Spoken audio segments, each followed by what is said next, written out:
이어서 2차시 수업 진행하도록 하겠습니다. 세 번째, 프로그램 구성 요소에 대해서 보면 아주 간단한 프로그램일지라도 프로그램의 모습을 갖추기 위해서는 반드시 갖춰야 되는 6가지 정도가 있습니다. 참가자가 있어야 될 거고, 실시 주체의 의도, 이거 목적 이런 것들이 되겠죠. 활동 내용, 그리고 프로그램 담당자, 경비, 평가 계획 이런 것들이 있습니다. 프로그램 내용, 참여 대상, 수행 시기 등에 따라서 강조되는 요소가 각각 다르고, 기본적인 프로그램 요소 이런 것들을 포함해야 된다 이런 것들이 있기 때문에 일부가 빠질 수는 있겠지만 실질적으로 전체가 다 들어가는 게 프로그램에 있어서 효과적이다 라고 이야기 드릴 수 있을 것 같아요. 그래서 첫 번째, 참가자를 보면 참가자는 프로그램에 참여할 서비스 대상자. 그러니까 여러분들이 이제 팀 프로젝트 할 때 대상을 사고 있잖아요. 그러니까 노인이 될 수도 있고 여성이 될 수도 있고 장애인 이렇게 나눴던 것들 같이, 그렇지만 구체적인 대상이 필요한 게 되는 거죠. 예를 들면 치매 어르신들인데 치매 진단을 받은 지 5년 이내에 저소득층 치매 어르신 이렇게 갈 수 있는 거죠. 그리고 프로그램에 참여하기를 동의한 클라이언트니까 참여 동의를 해야 되는 거죠. 그러니까 강요할 수는 없는 거니까 그렇게 되고요. 그러니까 그럼 여러분들이 하게 되면 나중에 이제 실제로 프로그램 진행할 때는 동의서를 작성하게 됩니다. 그리고 프로그램 참가자는 프로그램 내용을 구성하는 데 있어서 가장 핵심적인 거예요. 그러니까 프로그램이 완벽하게 준비되어 있는데 대상자가 없다, 참가자가 없다 이러면 그거는 프로그램에서 효과가 전혀 없는 거죠. 그러니까 처음 시작부터 잘못되어 있다라고 말씀드릴 수 있을 것 같고요. 그리고 두 번째, 실시 주체의 의도인데요. 그러니까 프로그램 내용에서 실시 주체의 의도는 분명히 담겨 있어야 돼요. 어떻게 변화시키겠다라는 거죠. 예를 들어 보면 수행하는 기간의 철학도 들어가야 될 거죠. 그러니까 그리고 목표, 설립 목적 등이 반영돼야 되고 프로그램 내용을 통해서 어떻게 변화시키기에 대한 표현이 들어가야 되는 거죠. 그래서 프로그램 실시 주체의 의도는 프로그램 목표뿐만 아니라 프로그램 참가자를 통해서 표현되기도 하지만 프로그램 활동 내용이 구체적으로 표현되어야 한다라고 책에 나와 있습니다. 그래서 여기 보면 목적, 목표가 명확해야 된다는 거죠. 이런 부분들을 이야기할 수 있어야 되고요. 그리고 세 번째는 활동 내용입니다. 프로그램 활동 내용에는 시행 시기, 서비스의 양과 질, 수행 방법, 시간, 횟수, 담당 인력, 참여 인원 등 구체적인 내용들이 담겨 있어야 되는 거죠. 그래서 역할들을 어떻게 배분할 것인가. 실질적으로 이런 것들 있죠. 저희 직원들한테도 맨날 하는 말 중에 하나가 그런 거 있죠. 1, 2년 차는 외부 강사를 지원받아서 할 수도 있다. 근데 3년 차까지도 외부 강사를 한다는 것은 내가 사회복지사 역할을 잘못하고 있는 거다라고 그러니까 담당자 역할을 못하고 있는 거다라고 좀 혼내기도 하죠. 왜냐하면 그는 그러니까 필요한 프로그램이 맞기는 하죠. 근데 우리 기관에서 그 강사를 먹여 살리는 일밖에 되지 않는 거죠. 그럼 우리 기관이 있을 이유가 없는 거죠. 그 강사가 프로그램 하면 되는 거예요. 그래서 그런 부분들을 좀 더 달리, 그래서 점점점 그러니까 내부 직원들의 역할들이 높아지게 하는 것들이 필요하다라고 말씀드릴 수 있을 것 같고요. 그리고 이어서 프로그램 담당자 이야기를 해보면, 프로그램은 전문가가 수행하는 활동이로 반드시 전문 인력에 수행되어야 한다. 사회복지사도 전문가 맞죠? 그래서 그런 부분들 있지만 특히 사회복지는 휴먼 서비스로 인간을 대상으로 하는 실천 학문이라는 것들에 대한 고민들 하고 있습니다. 그래서 이 담당자가 중요한 역할을 하게 돼요. 그러니까 외부 강사의 프로그램을 하더라도 관찰하고 변화를 읽어내고 그것을 그러니까 강사에 요구하고 이런 과정들을 반드시 거치게 되는 거죠. 그래서 사회복지 프로그램을 수행하는 인력은 프로그램을 직접 수행하는 사회복지사 아니면 강사, 그리고 지원하는 슈퍼바이저, 전문가의 지도를 받아서 프로그램 수행하는 자원봉사자, 이렇게 구성들이 나뉘어야 돼요. 그리고 지원 인력까지도 마찬가지입니다. 그래서 프로그램 구성에 있어서 각각 담당자 간의 역할과 책임을 분명히 제시해서 상호 간의 업무를 원활하게 할 수 있다라는 거. 그리고 최근에 지역아동센터를 예를 들면 평가할 때 다른 기관도 마찬가지, 담당자의 역할이 없으면 그 프로그램으로서 평가에서 그 평가 내용으로 받아들이지 않습니다. 구체적으로 그러니까 어떤 역할을 하고 있는지를 명시하는 부분들이 필요하게 돼요. 그리고 이어서 경비 부분입니다. 뭐 예산이라고도 이야기할 수 있는데요. 프로그램 목표를 달성하기 위해서 뭐 프로그램 활동 내용을 뭐 짜고 그것을 수행하는 데 있어서는 반드시 자원이 필요하게 되고, 그게 뭐 금전일 수도 있고 물품일 수도 있고, 하지만 이것들을 어떻게 할부할 것인지 구체적으로 표시하는 것들을 경비라고 이야기합니다. 그러니까 사회복지사들도 현장에 있는 사회복지사 가장 힘들어하는 게 예산 짜는 것들라고 이야기합니다. 하지만 여러분들도 필요한 예산, 그러니까 단가, 인원, 횟수가 들어가는 들을 가지고 프로그램 예산을 짜는 것들이 필요하다라는 것들 예시도 한번 나중에 보여드리기도 할 겁니다. 그리고 이제 이어서 이제 프로그램의 평가 계획, 그러니까 프로그램의 목적에 맞게 평가를 한다라고 이야기했잖아요. 그럼 당초에 계획을 수립할 때 평가를 어떻게 할 것인가에 대한 것들을 해야 되는 거죠. 프로그램 구성에서 프로그램 과정과 결과에 대해 평가를 어떻게 할 것인지 구체적인 계획을 반영할 필요가 있다. 그리고 프로그램을 뭐 활동 대상에서 평가하는 것은 유사한 다른 프로그램 기획하는 데서 기초잖아요. 그러니까 평가했는데 이런 부분에 있다. 그러니까 다른 프로그램을 카피해 오든 아니면 활용을 하든 간에 그 프로그램의 분석 이런 것들 평가 내용들을 고려해서, 그럼 우리 기관에서는 어떻게 평가하겠다 이런 것들을 활용할 부분들이 필요하게 된다라고 말씀드릴 수 있을 것 같고요. 네 번째는 프로그램 내용의 선정 원칙입니다. 크게 여기는도 뭐 책에는 보면 6가지를 이야기하고 있습니다. 프로그램 목표를 달성하기 위해서 프로그램 내용은 다양하게 제시될 수가 있어요. 그래서 다양하게 제시된 여러 가지 프로그램 내용을 들 중에서 목표를 달성하고 클라이언트에게 실질적인 뭐 도움, 변화를 줄 수 있는 내용으로 선정하는 것들이 필요하다. 그러니까 프로그램 대안 선택 기준을 고려하여 가장 적절한 대안을 선택하고 이를 근거로 해서 프로그램 활동 내용을 선정할 때 뭐 이런 것들이 필요하다라고 이야기하면서 6가지 책에서는 한목적성, 동기유발, 성취 가능성, 그리고 포괄성, 현실성, 지역성을 이야기하고 있습니다. 단어가 뭐 어렵던 건 아닌데, 예를 들면 첫 번째 한목적성을 보면, 책에 있는 내용을 보면 프로그램 내용이 선정되었을 때 프로그램의 목적과 목표에 부합해 맞아야 된다는 거죠.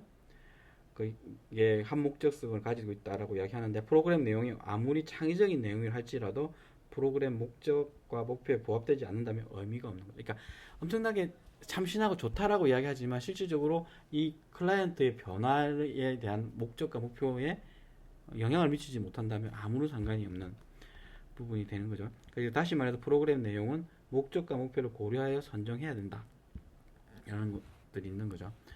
그래서 예를 들면 이런 거죠. 애들이 요새 가장 좋아하는 게 그 휴대폰이잖아요. 스마트폰, 저희들도 저희 청소년 센터 미션 중에 하나가 스마트폰을 이겨라는 미션을 한 3, 4년 한 적이 있어요. 했는데 판판이 졌습니다.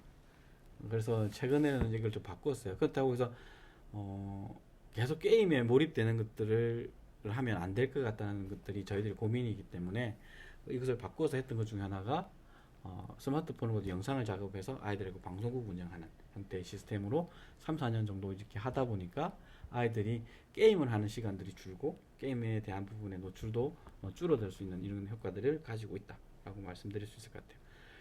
두 번째는 동기유발입니다. 프로그램 성공하는 데 있어서 가장 중요한 요소가 되는 거죠. 참여자가 적극적으로 참여한다라고 하는 것들은 그러니까 이 변화의 가능성. 그러니까 저번에도 마찬가지. 예전에 이제 스마트폰을 이겨서 다양한 프로그램 했는데 오래 가지 못했어요.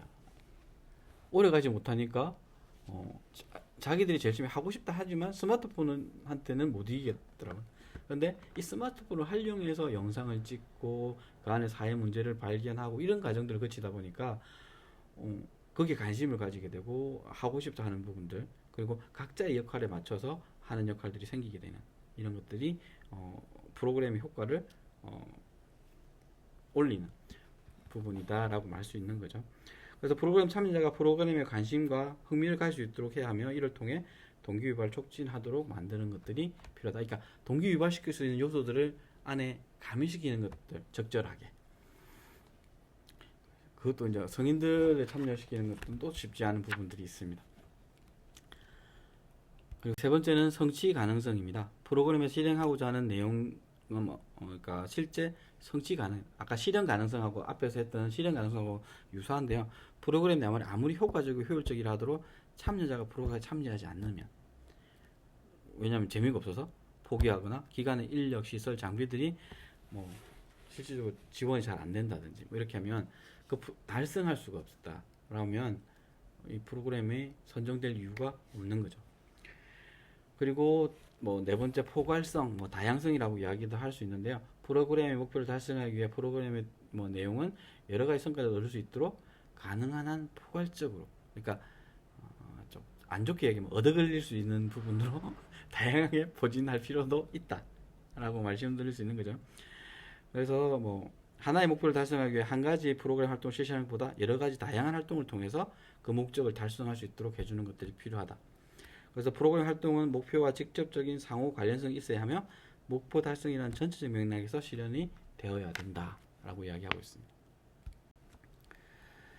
그리고 다섯 번째 현실성입니다. 프로그램 내용의 사회적 특성과 상황을 고려해 현실성 있게 선정되어야 한다는 건데, 뭐 실제 사회생활 속에서 적용될 수 있는 실용성이 있어야 한다는 것. 예를 들면 정신장애인을 대상으로 하는 사회재활 프로그램이라면 프로그램 내용이 실제 뭐 대중교통 수단을 이용한다든지 은행을 이용한다든지 뭐 이렇게 하면서, 아니면 행정복지센터 가서 내가 필요한 서류를 뗀다든지 이런 것들을 할 수 있는 내용으로 해야 되는 거죠. 그러니까 현실과 동떨어진 부분에서 뭐 자립 지원한다면서 실질적으로 그것을 해보지 않고 이론적인 것만 한다면 실질적인 부분에서 할 수 있는 게 별로 없어지는 부분이 생기는 거죠.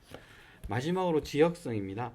프로그램을 수행하는 지역적 특수성을 반영하여 프로그램 내용을 선정해야 된다는 거죠. 사회복지 프로그램을 시행하는 기관은 특정한 지역에 위치하고 있어서 그 지역의 문제, 문화, 전통, 관습, 인구 특성 등 요인을 반영해야 또 구성해야 할 필요가 있다. 도시인지 농촌인지 아니면 뭐 이런 것들도 고민해야 되지만, 예를 들어서 이런 것도 있는 거죠. 지금 이제 그러니까 보호 종료 청소년을 지원하는 시설 기관이 도 단위로 거의 다 있어요. 광역 지자체 단위로. 근데 이게 자리를 제대로 못 잡고 있는 것 또한 사실입니다. 왜냐하면 이제 저희들이 경남 이름이 정확하게 생각하는데 지원센터를 만드는 과정에서 저희들도 뭐 이야기를 하고 했는데, 그러니까 대표적인 게 그거죠. 접근성에 대한 문제가 있는 거죠. 지금 창원하고 진주에 있습니다. 창원하고 진주에 있는데 김해 있는 친구들이 생활 공간을 떠나서 거기에 가서 있는 것들이 쉽지 않은 거죠.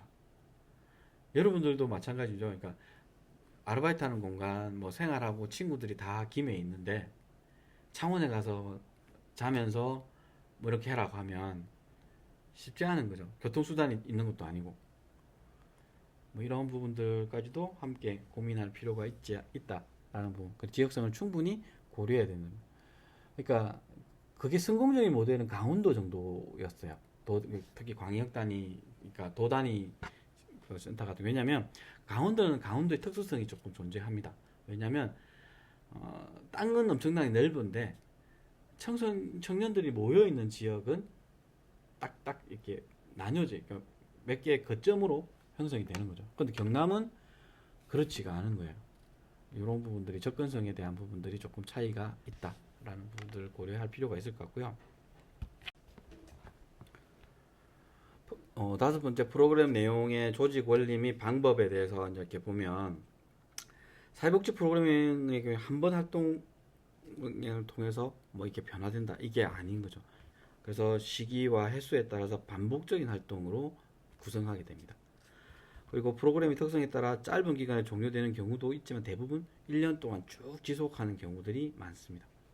따라서 프로그램 목표를 달성하기 위한 대안으로 선정된 내용을 구성하여 프로그램을 성공적으로 실행하기 위해서는 프로그램 내용을 조직하고 뭐 이런 원리들을 해서 방법을 이해하는 것들이 필수적으로 필요하게 되는 거죠. 그래서 프로그램의 조직 원리란 프로그램 내용이 선정된 후 그 프로그램을 실행하기 위해서 프로그램 내용을 체계적으로 배열하는, 그러니까 우선순위를 정해서 먼저 하고 이 연속해서 단계별로 설정을 하는 것들이 필요하다. 그러니까 프로그램의 목적을 달성하기 위해서 선정된 대안들 간의 관계에 따라 프로그램의 내용이 적절하게 조직되고 배치되어야 된다. 그래서 저희들이 보통 예를 들면 1년 단위 프로그램을 짜게 되면 그러니까, 여러분들도 학기 수업을 시작하면 제일 처음에 뭘 하나요? 오리엔테이션을 먼저 하죠. 과목별로 오리엔테이션을 한다든지, 아니면 입학을 했을 때 생각을 해보면 전체적인 부분에서, 그러니까 입학 초기에 학교 생활 전반에 대한 오리엔테이션 이런 것들을 하게 되는, 이렇게 짤 수도 있는 거고요. 그리고 근데 이제 뭐 또 이제 외부 이제 별로 잘 모르는 사람들끼리 모임하게 되면 친밀해지는 뭐 친해지기 캠프라든지 뭐 이런 것들을 먼저 하게 되는 거죠. 그걸 하면서 마음을 열고 프로그램을 이제 시작하는 것들이 필요하게 되는 거고, 아니면 계속 보는 친구들끼리 있다. 그럼 그런 것들이 생략될 수 있는 거고, 이 프로그램의 성과를 중간에 한번 하면서 그러니까 오리엔테이션이죠. 그 발표하는 시간들을 중간에 넣는다. 그러니까 그 프로그램에 따라서 배치하는 것들이 달라질 수 있다. 그리고 보면 첫 번째 여기 보면 연속성, 계열성, 그리고 통합성, 다양성에 대한 네 가지를 이야기하고 있습니다. 첫 번째 연속성은 프로그램의 내용이 조직에 있어서 참여자가 프로그램 활동에 참여할 때 한 번 참여하고 끝나는 것이 아니라 연속적으로 참여할 수 있는 경험을 가질 수 있도록 하는 거죠. 왜냐하면 한 번 하고 끝나면 아쉬움도 남겠지만 그 내용이 구체적으로 내한테 오와지는 않으죠. 그럼 연속적이라는 것은 그러니까 A까지 배운 것들 이어서, 그러니까 지금 이제 저희들이 학습하는 과정하고 똑같다라고 보시면 되겠네요. 프로그램도 마찬가지로 학습하는 과정하고 비슷하다라고 보시면 될 것 같아요.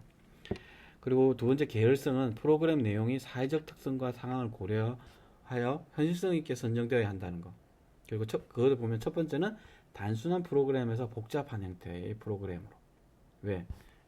그러니까 처음부터 어려운 걸 가면 안 하려고 하는 경우들 있죠. 그래서 프로그램 개발과 평가가 맨 마지막에 있나요? 둘째, 쉬운 프로그램에서 어려운 프로그램. 그리고 셋째, 구체적인 프로그램에서 추상적인 프로그램으로 조직하게 되고, 네 번째는 이미 알고 있는 것들로부터 모르는 것들로, 그리고 다섯 번째 포괄적인 것부터 세부적인 걸로, 이렇게 하면서 점점 그러니까 그 효율성을 그리고 높여서 효과도 높여내겠다. 그리고 목적과 목표에 다가가는 것들을 높여내겠다라는 부분들이 달려 있습니다. 그리고 세 번째 통합성입니다. 프로그램 내용이 조직할 때는 여러 가지 프로그램 내용이 따로 분리되어 있는 것이 아니라 상호 관련성을 가지고 관계 맺고 있다는 것을 확보한. 그러니까 A라는 프로그램하고 B, C, D 네 가지 프로그램이 있다고 했을 때 A라는 프로그램이 전혀 B, C에 연관이 없다가 아니라 서로, 그러니까 A가 되고 나면 B도 자연스럽게 조금씩 더 들어가고 연결되고 변화를 일으킬 수 있는, 그리고 B가 되면 C도, 아니면 A가 되면 C도, 이렇게 하면서 연결고리를 가지고 그러니까 확장성을 가져가게 만드는 것들이 필요하다는 게 통합성이고, 다양성은 프로그램 참여하는 개인들이 갖고 있는 욕구나 특성, 관심, 흥미, 능력 등이 충분히 발휘할 수 있도록 다양하고 융통성 있는 방법으로 프로그램을 구성해야 한다. 예전에는 이제 프로그램 사회복지가 따갖고 딱 주면 뭐 진행하는 그 사람이 진행하면 됐어요. 근데 지금은 변수들이 많죠. 그러니까 욕구들이 다 다른 거죠. 그러니까 뭐 그렇기 때문에 그 속에서 수정 보완이 더 많아지고 있는 거죠. 예전과 달리. 그리고 지금 학교도 마찬가지죠. 여러분의 욕구나 이런 것들을 충분히 반영하기 위해서 뭐 의견 수렴을 한다든지 뭐 이런 것들 과정들을 거치게 되고, 뭐 여러분한테 직접 안 된다면 여러분 후배한테는 좀 더 나은 방향으로 여러분이 건의했던 내용들이 보완해서 진행된다든지 이런 것들도 같이 간다라고 볼 수 있을 것 같아요. 여러분 여섯 번째 같은 경우는 프로그램 활동 내용의 작성은 어떻게 할 것인가에 대한 부분을 보면, 프로그램 활동 내용을 작성할 때는 적절한 계획을 수립하고 계획 수립에 있어 필요한 요소들이 포함되는지 점검하고 확인하는 것들이 중요하다라고 할 수 있고요. 프로그램은 전문가에 의해 수행되는 활동으로 활동 내용을 작성할 때는 누가 프로그램을 실행할 것인지, 언제 프로그램을 실행하는 건지, 어디서 프로그램을 실행하는지, 무슨 프로그램을 실행하는가, 또 왜 어떤 목적으로 이 프로그램을 실행하는가, 그리고 어떻게 프로그램을 실행할 것인가 등을에 대한 적절한 해답을 갖고 진행해야 되는 거죠. 지금 저희들이 그러니까 동김의 마을 공동체 프로젝트라고 해서 별빛 축제라는 타이틀을 가지고 6주에 대해서 이제 지역의 아이들을 만나는 프로젝트를 지금 하고 있습니다. 10개 정도의 강좌를 오픈했고요. 6주의 프로그램을 하면서 아이들의 변화를 이끌려고 마지막 지금 이제 확정은 아니지만 11월 19일 날 그러니까 그러니까 그것을 이제 총화해내는 자리까지 같이 만들어 보겠다라고 준비를 하고 있습니다. 그래서 여러분들도 그러니까 지역에 이런 그러니까 예산이 많아서가 아니라 예산이라고 하나? 지역에 이런 고민을 가진 사람들이 조금이라도 이런 것들이 예산을 확보하겠다면 지금 이제 강사비가 교육청이 엄청나게 짜요. 그래서 시간당 3만 원 주거든요. 그래도 이렇게 지역의 아이들을 위해서 하고자 하는 분들이 계시는 데서 너무 감사한 것도 있는 거. 그래서 여기서 보면 수행하고 누가 프로그램 할 것인가? 지역의 마을 활동가, 마을 교사들이 아니면 마을 교사하고 연결되어 있는 사람들이 언제 프로그램을 할 것인가? 그 진로 교실 제가 담당하고 있는 진로 교실, 원석 힐링 타임 교실 이런 것들 같은 경우에는 금요일, 토요일 이렇게 진행하고 있고 토요일 프로그램이 많습니다. 애들이 여가 시간이나 이런 것들을 활용하기 위해서 반대로 그러니까 지금 플로리스트 프로그램 같은 경우는 수요일 날 하고 있고요. 그래서 주중에 하는 게 그렇게 많지 않습니다. 근데 주말에 몰려서 진행을 하고 있는 거고 어제도 2회차 프로그램이 마무리되고 이제 다음 주 3주차에 대한 고민들을 이어가고 있습니다. 그리고 어디서 할 건가? 지금 저희들이 사무실이 있는 삼방 어울림센터에서 안에서 진행을 하고 있고요. 어떤 목적으로 그러니까 지역에 있는 아이들한테 다양한 경험을 제공을 통해서 지역의 건강한 아이들로 성장할 수 있도록 여가를 지원하기 위해서 이런 부분의 목적을 가지고 있습니다. 그리고 이걸 정기화시키는 작업들을 그러니까 앞에 낯선 공동체 같은 경우에는 이것을 지속적으로 만들어내자라는 좀 장기적인 목표도 같이 가지고 있는 거죠. 그리고 무슨 프로그램을 할 것인가 안에 보면 진짜 다양하게 급하게 만들었는데도 다양하게 진행되고 있습니다. 지금 이제 예를 들면 원석 프로그램 있고요, 바리스타 프로그램 있고요, 그리고 보드 게임 애들하고 하는 거, 또 거기 메이크업 아티스트 프로그램, 그리고 보컬, 그리고 이런 것들이 진행되고 있고 캘리그래피도 있고 이런 프로그램들이 다양하게 10가지 정도의 프로그램을 진행하고 있다.